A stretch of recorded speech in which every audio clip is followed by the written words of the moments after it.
Hi, I'm Tanya Walker. Thank you so much for being here for One Day to Love. If you like what we're doing, please stay till the end and like and subscribe. I really would love that. My next guest has been on so many television shows. It must be hundreds. I'm looking at these pages and pages of things that he's done. Look, all these different things. He's really something else. You probably know him from Star Trek, the third episode where he played young Spock, but he's also been in so many other things. He's got stories about Peter Falk, about All in the Family, just so many wonderful stories and great advice for young actors and older actors. I really learned a lot from him.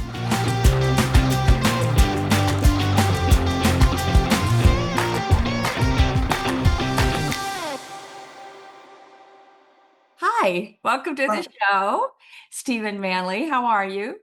good, Tanya. Thank you very much. Yeah, Thank great. I'm so happy that I finally got you on. you. You Yes. have been so freaking busy. I've been trying to get you on here for over a month, maybe a month and a half. Oh, yes, yes, Yeah. yes. What I, have you I, been doing? well, I do a lot of different things. I also work with a friend of mine who has a company called Magic Film Company, Okay. and he got a lot of jobs lately. We do special effects. He makes monsters. He does molds. Actually, I had Neil go over to the workshop to meet him because Matt had more spaceships in the workshop. So They Neil were was just talking about the spaceships that Neil makes. He was on the show a right, couple weeks ago. right. So Um, so Neil was like, "Oh my God, here's a Star Trek ship, and here's a Star Wars ship, and here's a monster." I mean, so they hit it off like two friends. So yeah, hopefully, I forged a good. of I course. did a good deed for the day. Well, they speak the same language, right? Uh-huh. Yeah, yeah, they do. So So I I was really trying to find out what to talk to you about, and there's a thousand different things that you've done because you've been doing acting since you were 8 months old, I read. Um, how did you get your first agent when you were uh, 8 months old? Your grandfather was a big star, right? he wasn't a star. He was a working uh, Working actor. Okay. actor. He was a character actor. He was in two really big things they mentioned. Yes, yes, he was. I usually preface this with just a little history on my grandfather. I'm adopted. I was adopted by Sherman and Stella Manley, and Stella's father came over from Italy Oh, um, nice. in the early part of the 20th century. Right. And when World War One broke out, he joined as a doughboy, and they sent him to France. And not too long after he got there, the war ended. So they shipped him back. He was now an American citizen, and he joined a circus and traveled the country on circus trains. One of his jobs was to keep the lion cages clean. His bunk was actually on top of the lion cages, but he was a clown with the circus, and he spoke English by now perfectly. He actually spoke a few different languages, very little of which any of them I picked up, Wow. but he hit Los Angeles in, I believe it was 1919, 1920. And D.W. Griffith was casting Italian speaking actors to play Roman soldiers in the film Intolerance. But he also did like Singing in the Rain. Uh, Much later, yes. So Yay, Intolerance. Christmas. I mean, that's So, incredible. Intolerance was his first job. I've actually got his costume test from that, a picture of it. And he said, I'm staying in Los Angeles. This is a brand new industry. It's a lot of fun. It's theater, it's theatrical, it's acting, it's characters, it's prop, it's makeup, it's all the things that he loved.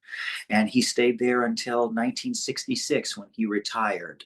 His Wow. last film was a movie called Bullwhip Griffin for Disney. But he, like I said, he didn't become a star, but he worked all the time.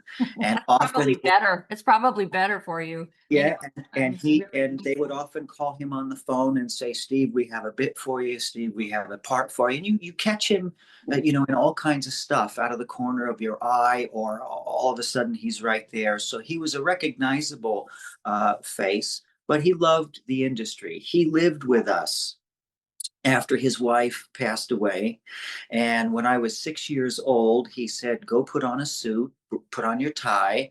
And he took me by the hand. We got in his 1949 Packard and we drove to the Screen Actors Guild, which was on Sunset Boulevard and Stanley at the time, on the south side of the street, kind of kitty corner to where Sam French used to be. It used to be, Used to be. unfortunate. Yeah, I know. And he A lot of spoke. things have changed for the worse there, haven't they? Yeah, and he spoke in Italian to Ken Orsatti, who was the head of the guild at the time. And an hour later, I came out with a guild card. Oh my Uh, gosh, you're kidding. you could do that back then in I 19, don't know. I did not know, but that's really cool. right? Two Italians, speaking. Yeah, compadres. But anyway, I did a talent show, and an agent named Dorothy Deotis, who repped a lot of She was work. pretty big. Yeah, Seriously, I've heard. yeah, a lot of child actors at the time who had big names. She thought I was precocious enough on juvenile jury that she'd take me on, and she did. And I started to audition, but my focus was a little bit different. My grandfather was the biggest influence in my life, much more so than my parents were. I spent all my time with him. If you saw Cinema Paradiso, it's very much like the little boy and Alfredo in the projection. Oh, that's That beautiful. was that was what it was like. I still have his makeup kit from the 1920s. You do? Yeah, I still have all of his portfolios. I have one of his costumes. He was Wimpy with Popeye for live appearances, stage shows. Oh my gosh. I have all of his stuff. So I wanted to make him proud of me. He instilled in me a good work ethic. And I began to recognize when I would go to some of these studio lots like Universal, 20th Century Fox, and Warner Brothers that I recognized the streets because they were in photographs that had Grandpa Soldi in them working. So Wow. I knew that was right where he was, and I wanted to Wow. make him proud of me. So I always was professional, did a good job, was easy to work with. He taught me some basics and fundamentals of just how to survive on a film set and what the different things were that were, could be intimidating to people. Of And course. then I was very lucky. There were enough old timers when I first started who knew my grandfather, who kept a really good eye on me. And they also taught me a lot of things, whether it was how to make fake blood to the shots that I was in, they would have me look through the camera so I understood how I was being photographed. Uh, Wow. Sometimes the editors, they would show me, hey, you guys can shoot all day long, but now it's going into a moviola. That is the cutting room floor. This is how we put things together. So I learned about trims on the trim bin and rolling things up onto cores and how they marked stuff with grease pencils back then and hit a break and cut the shows together. And it was an education. It was How long did that go on for? Oh, many years, many years. I worked consistently from the time I was 6 years old. My first job was an episode of All in the Family. Oh, I Uh, wanted to ask you about that. yeah, and I would never get on TV today. well, I find that a bit sad, So do actually. I. So do I. Yeah, it was. People used to have a sense of humor, and now everybody's waiting to be offended. I know it's It seems that way to me anyway. it's sad, but there's a lot to learn from great shows like All in the Family that took a lot of those issues on They and did. presented them wonderfully. Yes, they did. They were very sensitive shows and they were sensitive to people and they gave roles and spin-offs to all kinds of actors, some of the most famous shows and actors we've ever seen. Yeah. And they were not easy to do. They were like doing a theater play every single week. So everybody that Norman Lear put on television was Remarkable. incredible, Remarkable. Yeah. remarkable, very talented, very hardworking, and it was not easy to do. I will tell you that. Almost live. It was almost live. Well, it was live. Live in front of an audience. But Yes, yeah. if you made a mistake, you could go back, but you rarely did.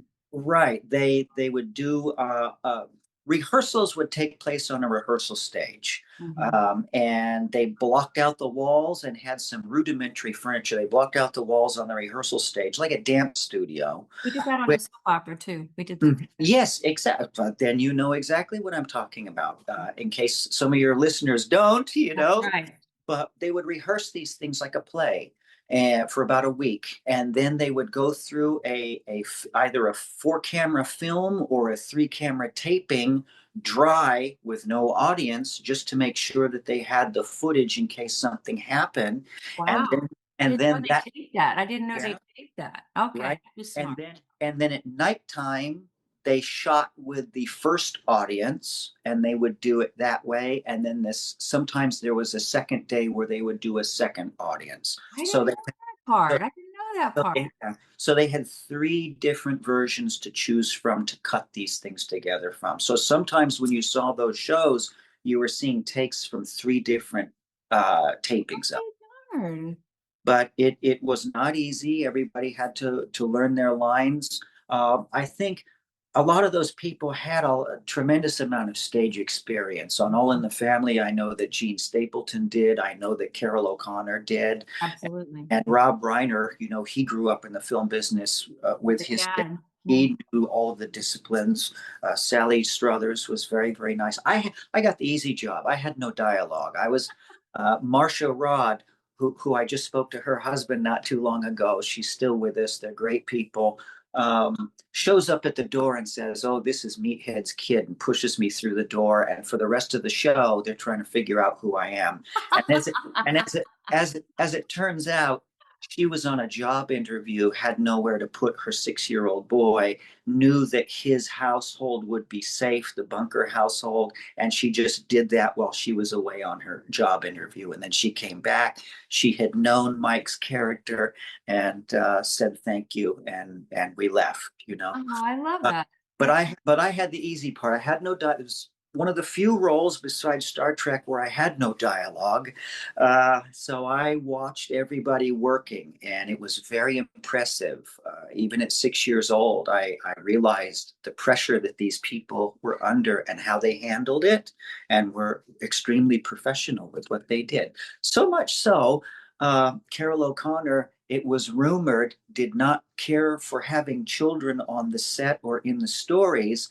He got along with me just fine. He was a bit distanced, but I'm sure a lot of that was his method of playing that character, because everything that happened on that show, he was just as involved as all the writers and Norman Lear. Why? It was his image playing Archie Bunker, and he was all over that.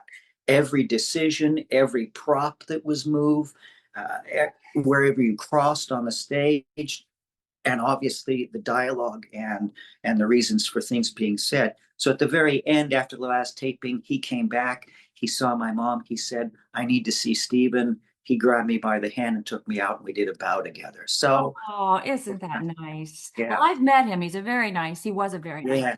Yeah. Mhm. He came to the set to see Bobby Woods, I think, one day, and that's got to meet him. He's just a sweetheart. He's totally different than his character. So Mhm. that was what was really kind of remarkable. And he owned a restaurant in New York called the Ginger Man. Oh yes, Yeah, right. right I, around the corner from Now, this. was that the same Ginger Man for a while that was in Beverly Hills? So he had 2 of them. Okay, Yeah. got it. So I got to see him once in a while. It was really a trip to see him because he was totally different than that. And that is the remark. That show changed television. I mean, that Yes, it did. changed everything really. Mhm, mhm, Um, and it made a huge difference in the way people dealt with a lot of really important issues, especially racism and sexism and um, so many things. mhm. It was a remarkable show. So then you went on to another remarkable thing after a thousand other things. There really are a thousand. I've got this page, Oh my and goodness, this page of all your stuff. I mean, I couldn't pop. These are all jobs. I'm right? Well, You've done a lot of stuff. I, A lot. And so I said, well, which one am I going to talk to him about? Everybody, of course, has already talked to you about Star Trek, uh-huh. but I just thought it was interesting the upon Hanfar? Hmm. Okay. I didn't know what that was because Hmm. I'm not really a Trekkie. Hmm. So I was doing some research on you, and I guess that's the coming of age or the horny part of a of a It's a, person's life. well, Whatever it was, that's what you did with no words in I'll in Star right, Trek 3, right? right. I'll back it up just a second. Please. Okay. After All in the Family, I worked at the studios for a long time. I basically grew up on the Universal lot. Wow. Everything from Emergency and Adam 12 to the Rookies, Mannix, Kung Fu. I played Carradine as a kid for a year on Kung Fu in their final series episodes, the final season. It was quite remarkable in the 70s. You know, my mom came around the corner one day like this. And I said, what happened? She said, I just saw Lee Majors, the $6 million man. Oh my God, he's so gorgeous. I can't believe Was. it. I mean, I remember one time Peter Falk coming out of his dressing room, rumpled with a coffee cup, wearing his same trench Looking coat. exactly the same. Yeah. And he Yeah. was in character the whole time. It was really neat. It was a great period of time. They did a lot with Aaron Spelling too, and Yeah. Mhm. NXT, Unusual Suspects, and all that stuff. Yeah, and Um, I ended up making friends. This dovetails into Star Trek for you. So there's forgive cool. me for my Monty Python Michael Palin roundabout way of talking about it. Right. But I made friends with a gentleman who cast me in a TV series. His name was David Jacobs. We just lost him a couple of years ago. He was a dear friend of mine, and I'm still close with his wife Diana. David created the TV show Dallas. He had been a writer at Laura Mar previously. Almost got on that show so many times. Well, I was up for the girlfriend or the wife of the star of the show. okay. Help me out. The star of the show. I went to his Jr. house. Yes, Larry anytime. I Hagman. was at his house. I Uh, visited the colony. I knew his son well. Anyway, yeah, gosh, and I almost got in. It was like between me and another girl every freaking time. Yeah. I can tell you a million stories exactly the same. You know, it's just it happens. It But does. I did a pilot for David. I was one of the characters. Starred Lee McCloskey and Cindy Grover as two kids coming out of high school getting married, and he had just done Dallas. Came up with the idea, pitched it, and it sold. Wow. After doing some other episodes of the Waltons and family things like that, he said, "Hey, I have an idea about an oil tycoon named Jr." And the rest is history. But David was very uh, I don't like to use the word, but he was very grounded. His feet were on the floor. He family was paramount with him, and he guided me with great advice for decades. But I that series only went about 6 episodes, and as a gift, he just wrote me into another show that he got off the ground. Wow. And so there I was. I was 15 years old doing a second series. This one only went one season. It was Lorenzo Lamas's first TV show. Uh, Oh, Linda, wow. Linda Hamilton was in it. It was called The Secrets of Midland Heights. What happened was there was an episode where one of the storylines was my character had lost his mother when he was away on a scout trip at some point, and it was a couple of years back. And a carnival came to town. So all the teenagers, the older ones, and everybody all went to this carnival, and there were rides and tents and all kinds of stuff. And I was a loner, and there was a woman who was a fortune teller Mhm. hanging outside of her tent, and she could see something was troubling me.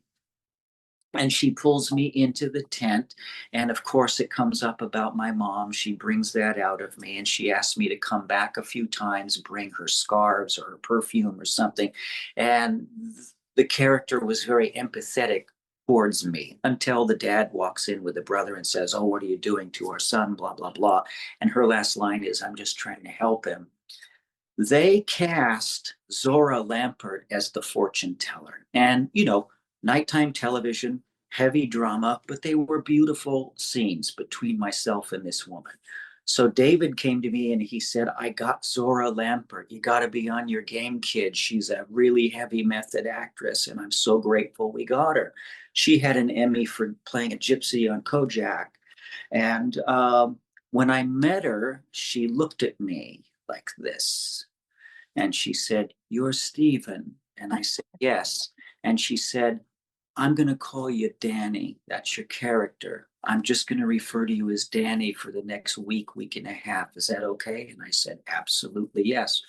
I knew what she was doing. I had worked with Tommy Lee Jones once, who was very heavy, and he took me aside and we worked on our scenes together. And I enjoyed that type of work. All of my favorite actors were heavy method dudes, you know. Yeah. I wanted to learn how to do that. So I spent a week with Zora Lampert on this set, often just sitting across from her tarot card table, and we would look at each other. Wow. And she would get energy off of me, and then she would just start the scene out of nowhere, and improvise with it and go off in different places. It was a beautiful experience. Wow, I guess it was. Leonard Nimoy knew her, loved her, I believe had worked with her on stage. So when I got the call for Star Trek 3, there was no dialogue for this, but when I went to go and see Leonard Nimoy, his first question to me after looking at my resume and saying, Hey, you've worked with David and you've been around a long time and you go back for decades, you've got experience. His first thing to me was, How did you like working with Zora? And I knew where he was going. Her methods and her persona could be very intimidating to people who had no experience. Of course. They could get thrown real easy. Yeah. And it was a test. And I said, I fell in love with her. She was wonderful. We had a great time. And he said, That's what I wanted to hear, kid, because she's a friend of mine.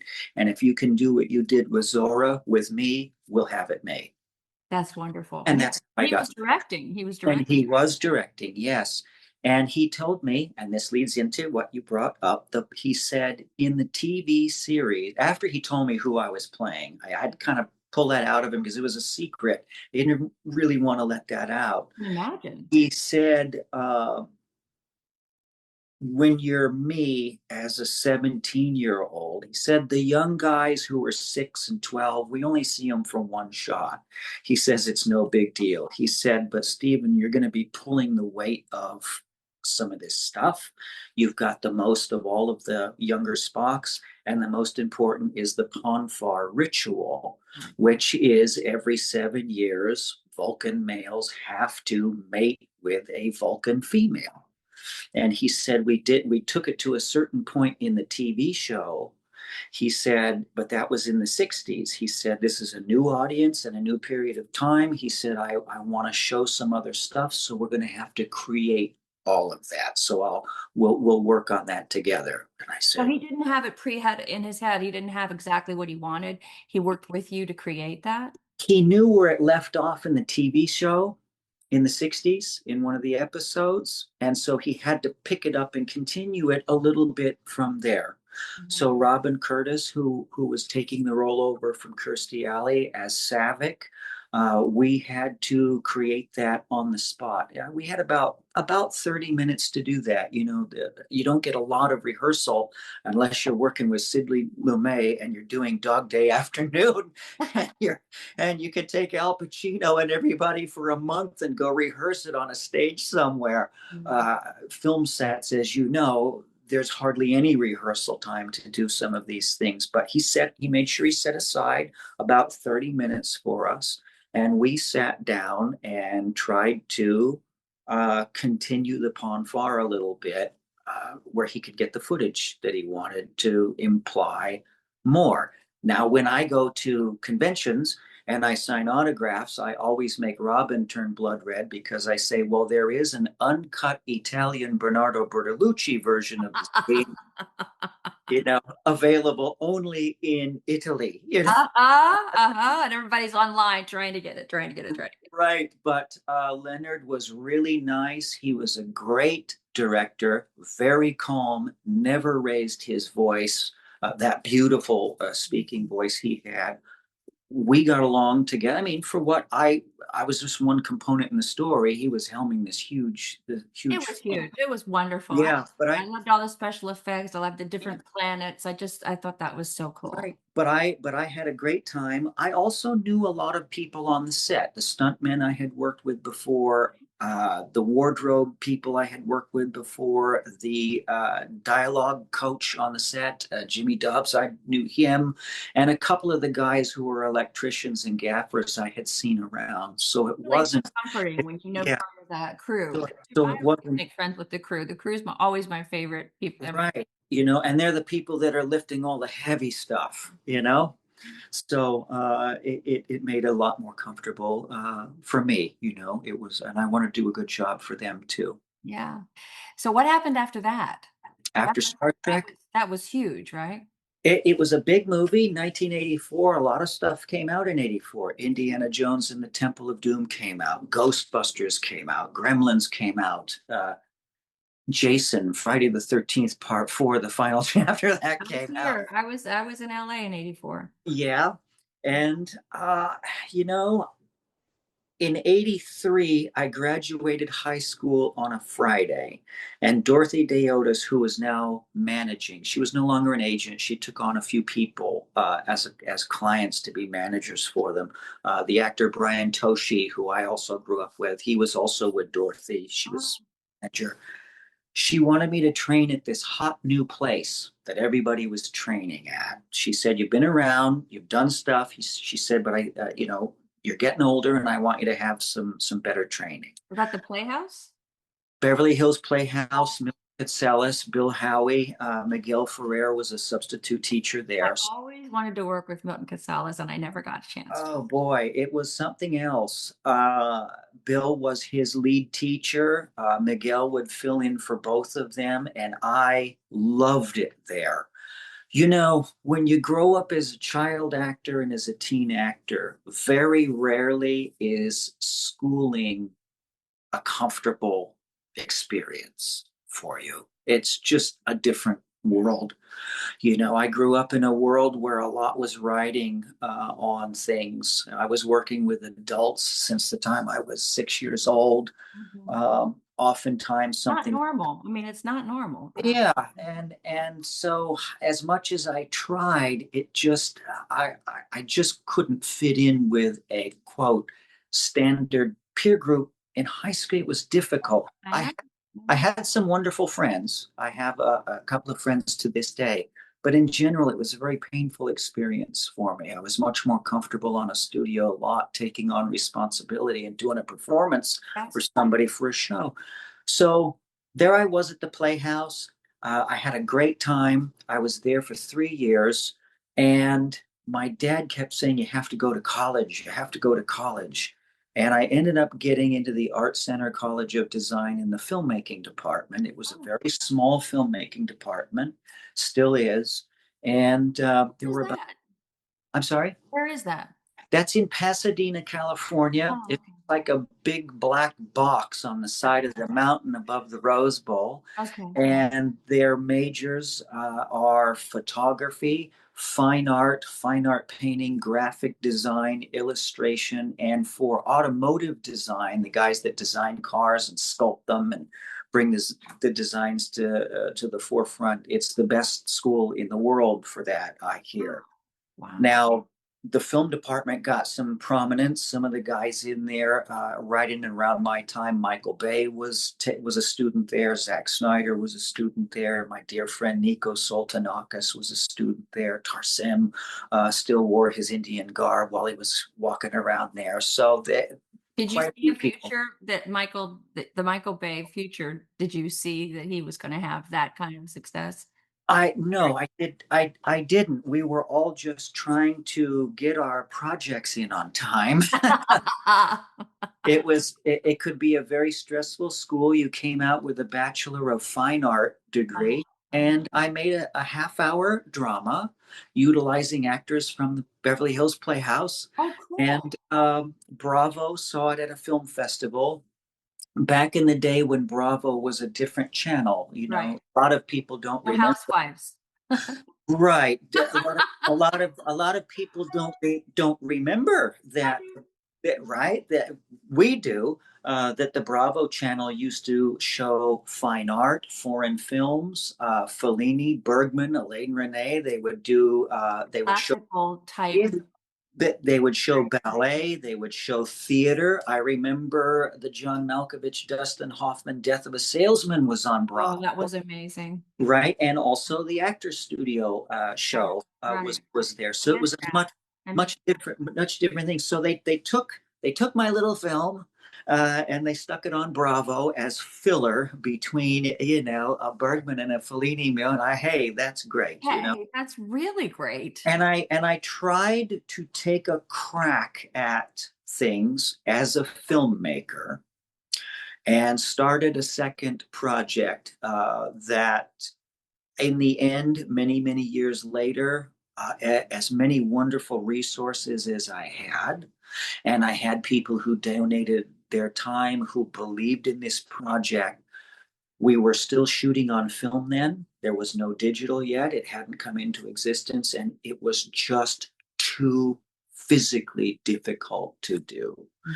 It was about the French Foreign Legion in Morocco in the 1920s. It was a Bergman-esque study of their characters and things beyond my control. Sandstorm, wind, snow, the sets blew down. I couldn't get the airplanes to fly up. The old World War I biplanes. I mean, you name it, it happened. Technical things with film, lab. You're 300 miles away from civilization. We shot this where they filmed Gunga Din, and some of the footage was fantastic, but eventually I pulled back and realized what my strengths were. Direct, sure. I can say action. I can Yeah. say cut.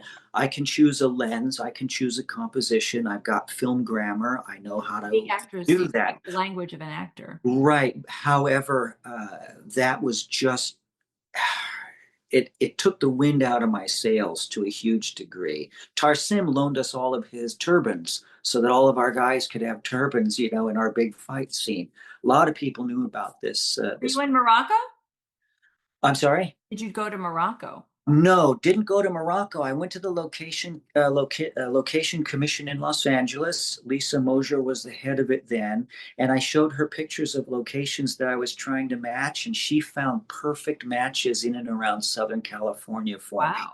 Wow. One for Algeria, the Legion headquarters, and actually Caltech, the Athenaeum building there, was a perfect match for You're what I needed. kidding. And Oh, then Lone Pine was gorgeous as well. But I had to. It took a lot of soul searching for many years. Being an actor, got it.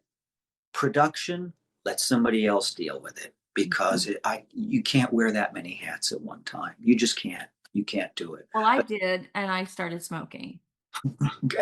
Gotcha. Here, you want a light?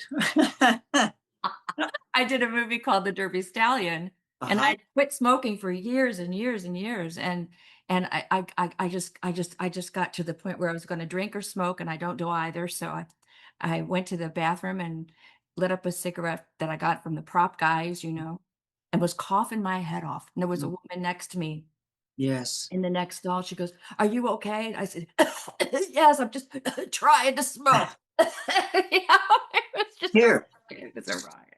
switch to menthols. It was horrible.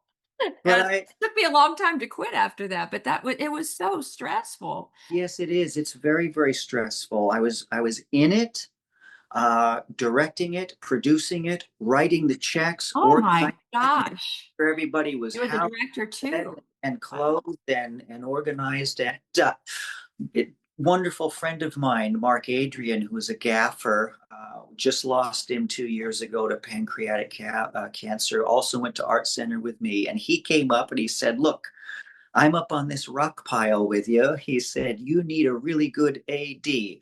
He said, "I can't gaff anything. The lighting is flat." He said, "Let me do that." I said, "Go for it," and he helped me with a lot. Brad Briggs, good friend of mine, who cut for Terrence Malick, A New World, and he also worked on 300. Well, you Uh, still have the film. You must still have some of the film. I do, But if you have seen the movie A Clockwork Orange and you realize that when Malcolm McDowell sees something and starts to get sick, that sort of happens with me too when I look at the Foreign Legion. But I did learn. I learned an awful lot. I learned a lot of things because the first film I did went off really kind of without a hitch. It was in a set. It was contained. We shot it in the basement interim theater of the Pasadena Playhouse. It got on Bravo. Boom. Yeah, you could control it, but you know something. Everything that I learned on all that stuff, the sum of your experience, you bring it onto a set when you're doing something new, and you know a heck of a lot more than you did the previous project. Mhm.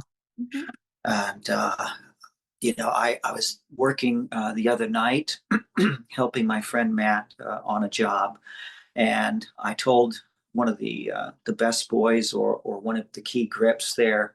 I said, "You're probably looking at the only actor that you'll ever meet that humped coils of banded cable off of El Matador Beach 100 foot up those cliffs to load into a truck."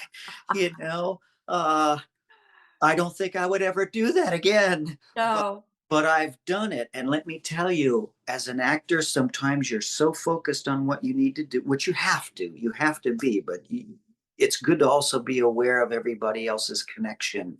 and how hard they're working, Of course. they're doing. And yeah, So it's all experience.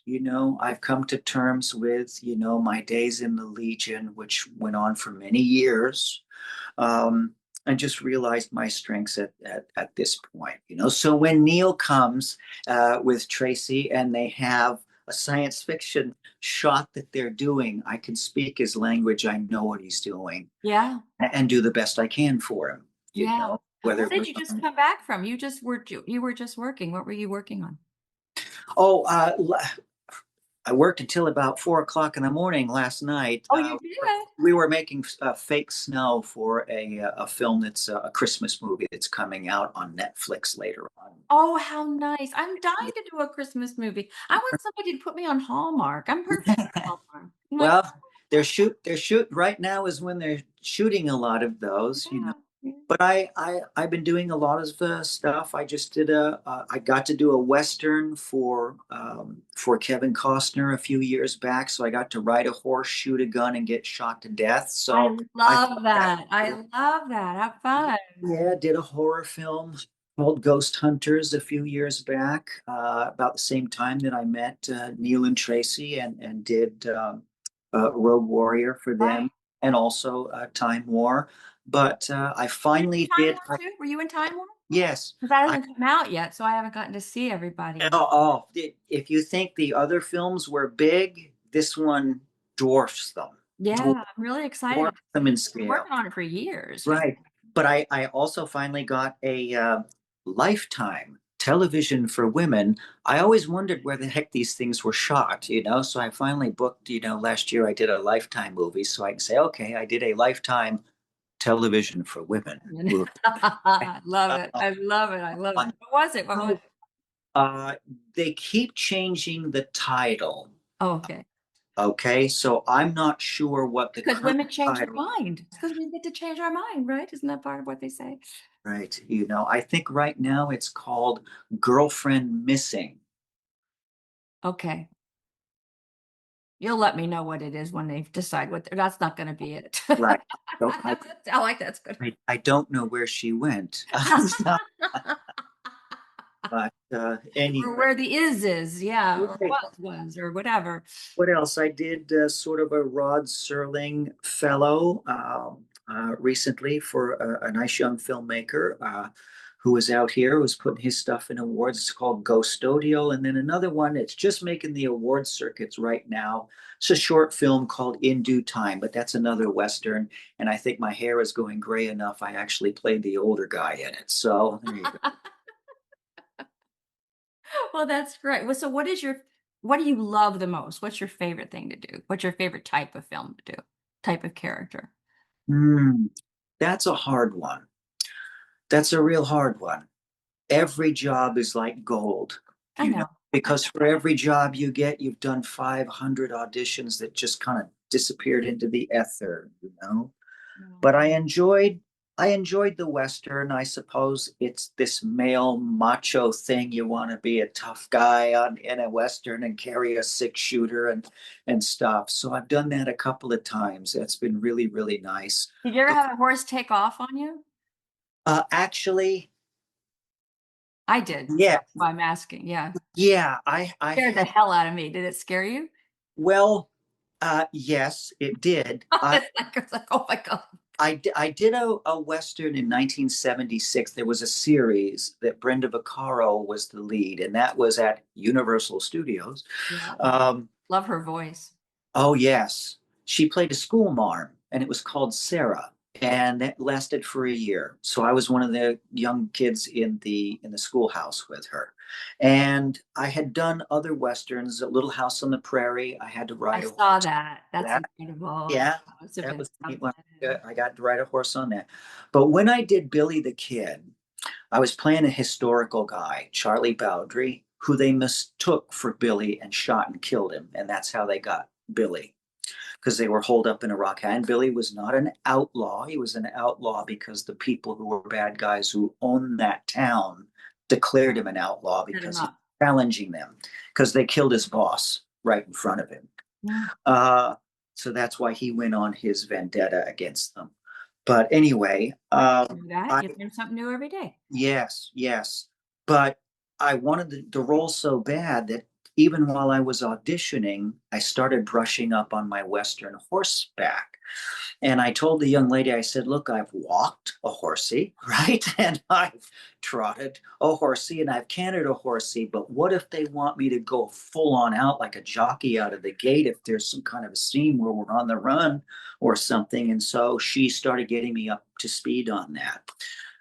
When I booked it, they spent one day with us with a wrangler that they brought in from Wyoming who brought all of his horses, and they matched our personalities up to the horses that we were riding. Oh my And, God. and all of those horses were cinema trained. You do have to realize these animals have to be cinema trained because there's lights, there's gunfire, there's strange equipment that can spook them. They have to be able to hit a mark. So they Right. train them to do all that stuff.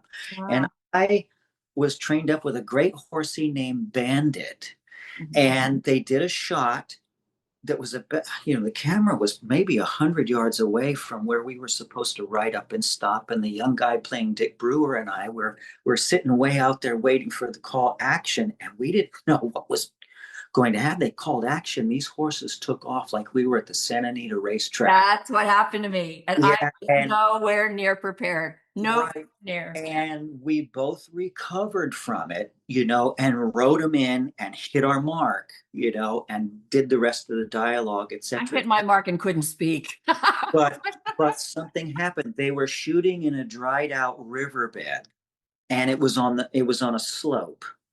So the Billy the Kid character was higher up on the slope, and we were looking up at him with our horses. My horse, when we were supposed to leave the scene, his feet We're in the middle. crunched through the dirt, and he went down in a pit up to almost his shoulders. Wow. So I went down with him, and when he went back up, he chucked me off like Donald Duck, and I flying off of him, and I hit the sand on my side where my revolver was.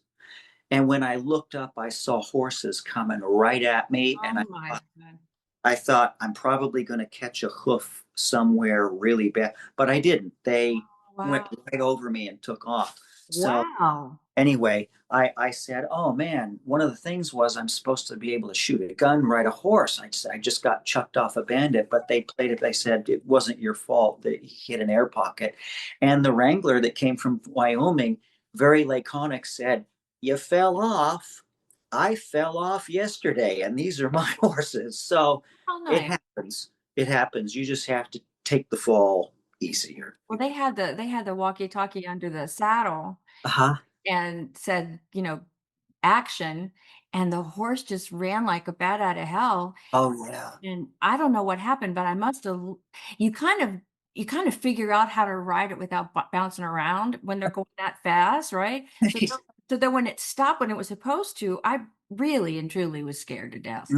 Yeah. And then when it stopped when it was supposed to, and we were supposed to start talking, I said, "You gotta be kidding." I was this was my first job ever of all time. Yeah. It was a movie with Matt Dillon, Mhm. and I was in Texas. I didn't know anything about anything, and it was really frightening. Was this the Disney movie called Tex? No, it wasn't. Okay. It was an indie movie, Okay. called Liar's Moon. Okay. But I'll never forget how scared I was, and she was next to me, it was 2 of us. There was a Cindy Fisher was next to me and her on her horse, and so they were the horses were sort of racing one another, Mhm. and she and I were just hanging on for dear life. Yeah, that's, like I said, I had been on horses, but it had been about a decade or so. Yeah. So even when I was auditioning, I said, look, I want the role. I'd love to get it. If I get it and I'm still rusty on a horse, that's not going to be good. So that's why I went and started taking some lessons Even before that see, that's a even pro, that's a beforehand, pro, that's a you pro. know. So you try to be professional. Yeah, you're a pro, you're a pro. What's your next thing do you think you're gonna be doing? I have no idea. Yeah, that's how you still live, huh? I have no idea. You're a hired gun. I know, it's Wait, really hard, and you since wait, I've been here, wait it's for the been next gig. very different, it's not the same as it You know, used to be. It used to be much I used to be able to go in to audition for something and knock yes. on the door and say, "Hey, I'm available, I'd love to do this show," I don't know how to do that anymore. I got here after the pandemic during the pandemic, and I'd been gone for 20 years, and with my husband, I got married and had children, and then he died. So Mm, I'll just go back and we'll go back to work, and, it's been really, really hard because people don't see people anymore. Everybody I knew is gone. Joel Thurm still keeps up with me on Facebook and oh boy, that's a name Simon Air. anniversary. I know, and Simon Air I mean, my first gig was Universal. I did, with Michael Nori, Gangster Chronicles. I mean, Okay. I just had I was very lucky. I did a lot of stuff. Hmm. And then I wanted to do a soap because I kept thinking they were gonna figure I didn't know what I was doing. Because I just kept working and working and working, and I'm going, "Was that okay? Was that all right?" Um, Hmm. and then finally, when I got all my, when I was able to, I went on a soap opera. I wanted to study, and I studied Hmm. with a Hmm. lot of people, a lot of Hmm. people, but not Milton. I didn't get to study with Milton, but I got to study with a lot of other people, so Well, here, I got something for you, okay? okay. All right. When you started at the Playhouse, they gave you a great big green 3-ring binder, and they called it the Pack. And it was Milton's transcripts of a lot of his critiques because they would audio record the critiques after a scene when in class so that you could listen to them later or brush up on something, or if you saw something another actor or actress did, you could ask to check out the cassette tape and you could listen to the critique and try and Oh, study being a good thespian, right? that's really So Milton had the Pack, and before he died, he it was updated and he published it as a book. So now you can have the Pack. Okay. wow, I could And buy that. it has the breakdown of how he broke things down for actors and directors, the events and the whys and the wherefores of the Isn't scenes, that all wonderful? that stuff. And even though it was updated, there's many things in it that are still from my pack that I had. Mhm. So look it up. It's Milton Katselas. It's called Acting Class Take a Seat, I and love and it. and you can get that over there. And then Bill Howey, who was also my coach over there, also wrote a book of his own. Mm. So both of those, I Wow, recommend that's them really wonderful. high. Yeah, absolutely, I recommend them highly. But the reason I asked you about what was your favorite thing is I was wondering if you enjoyed doing comedy. Yes, sure. Yeah. Uh-huh. Yeah, Uh-huh. I really got into that a little bit, and it became so much fun, Mhm. so much fun after playing evil people with lots and lots of layers, lots of layers and lots of introspection and all that work.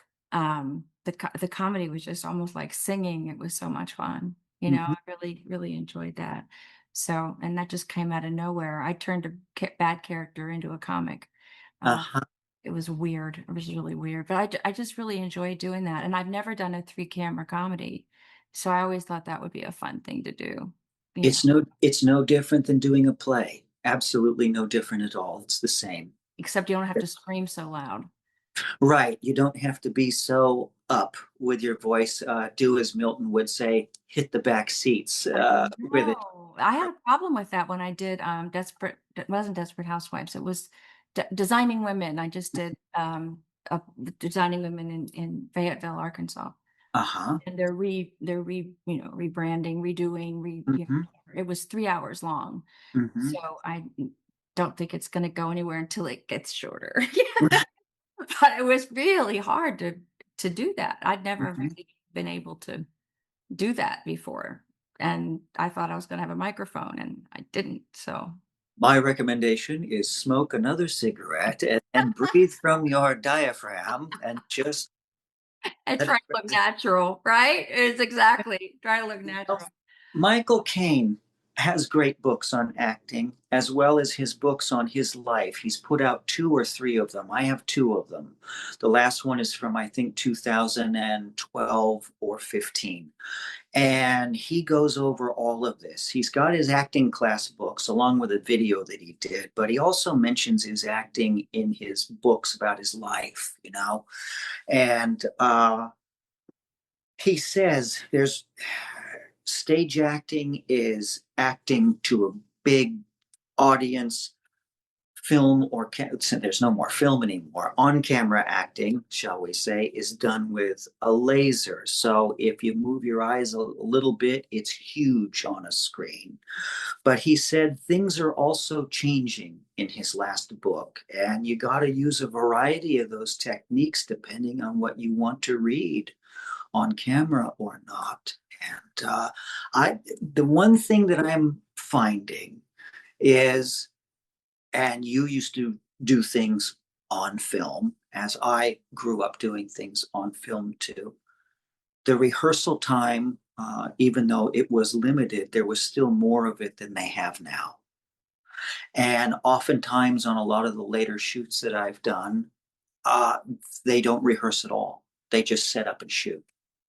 And the Lifetime movie, I remember the leading actress had a very, very emotional scene because the girlfriend was missing, right?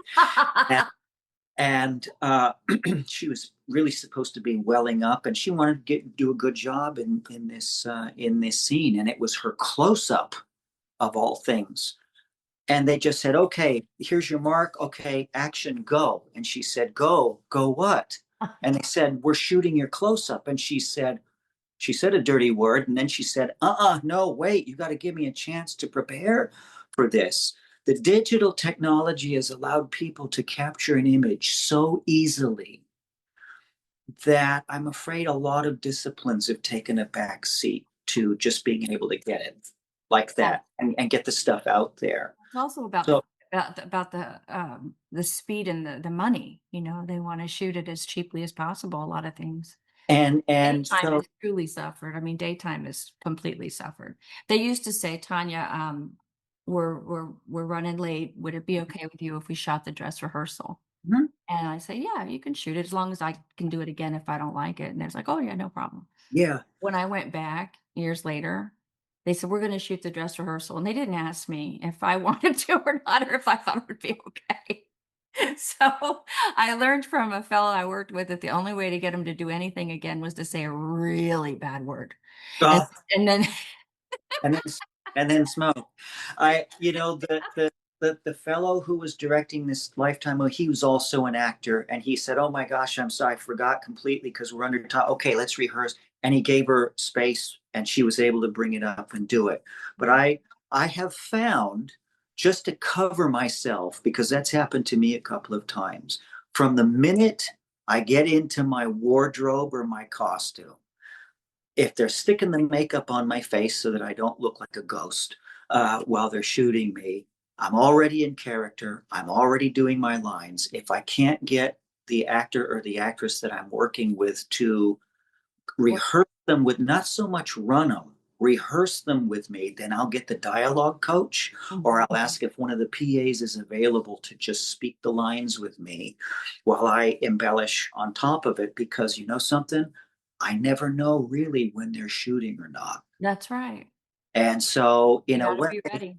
yeah, in a way, you can treat it like this. Here's my philosophy, right? I'm Okay. not Michael Caine, but I'll do that here, and then we'll have a menthol. Okay. Uh, Treat it like theater in the round from the second you get out there, because you never know when they're really going to be shooting. And then by the time you start to hear the sound guy saying I'm rolling, or you start to see something's happening, you're already in it.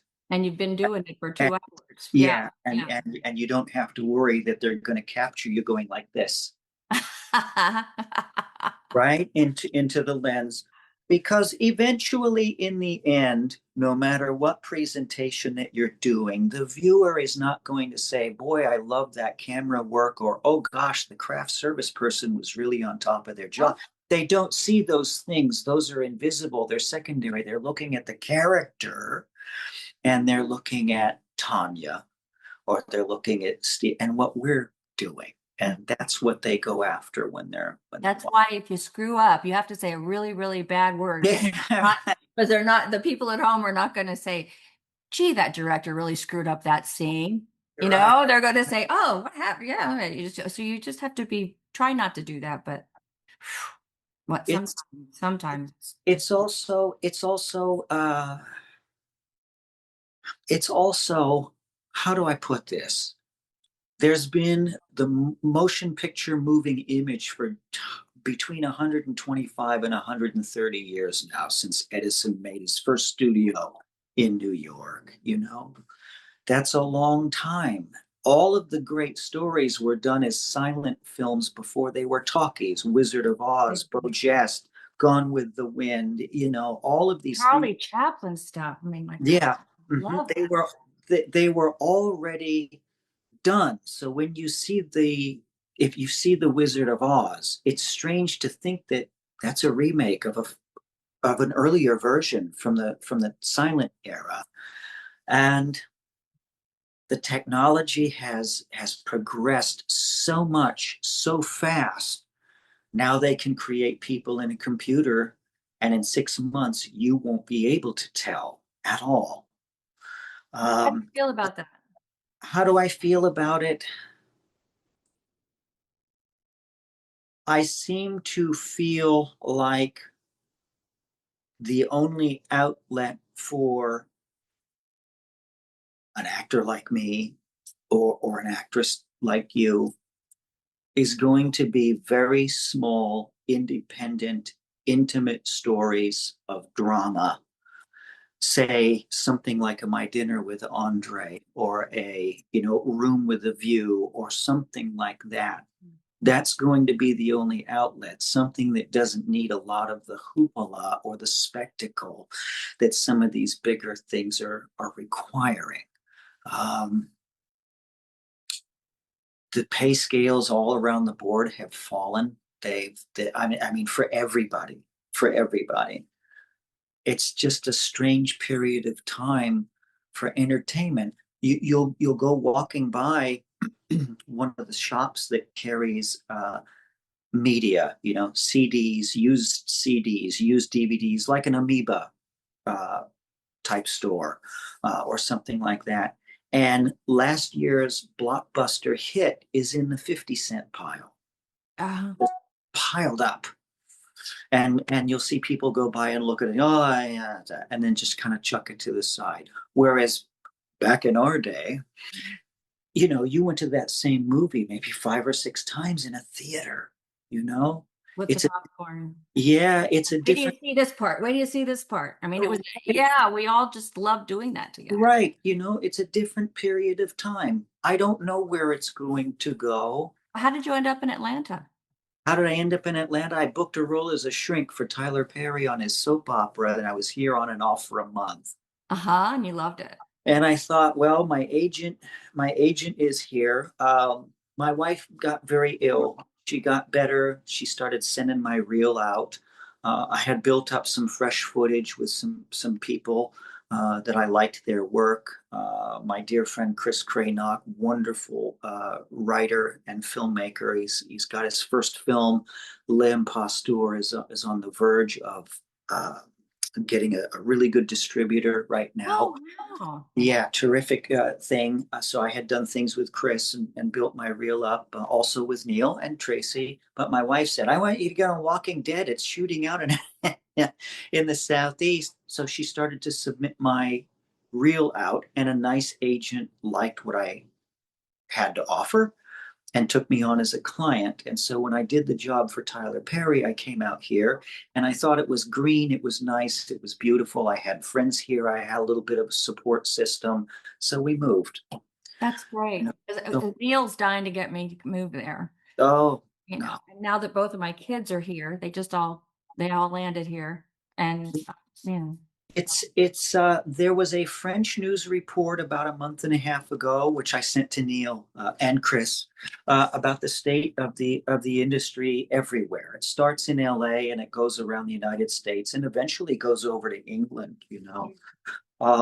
Because the technology has made it easier to make a movie, they can shoot them any place. And so I found out last night from the AD, Kentucky's film incentives just got really attractive to people for Wow. shooting Tennessee, Oklahoma. So it's opening up all over the place, and that's good because there's local talent in all of those areas. I don't know where the industry is going. Yeah, the other day, I'll go down memory lane, all right? Emergency was on TV. Oh my I God. was I was fortunate to do two episodes of that in 1974. And Oh my gosh. I remember all of the actors on that, both the actors who were in Rampart Hospital and Johnny and Roy who played Right, them. right, right. You know, I remember how they had to work, and it was a hit show, and the pressures and stuff. But those days are gone. They're gone. They're gone forever. You know, um, something else is coming. What it is, I have no idea. But as long as I know my lines, and Yeah. I Yeah. and I make Don't sure bump that into the furniture. right, and make sure that I am prepared as much as possible for the new style of the way that they shoot things so that my work looks good. That's all that I can do. Yeah.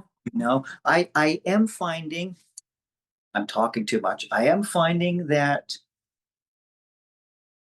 a lot of the old experience that I've got when I'm on these new sets, the people aren't used to the discipline, and they go, "My gosh, You're so you're serious. well," they said, you ask questions that no other actors or actresses will ask. You know what the equipment's doing. You know how to Isn't that a little bit scary? things.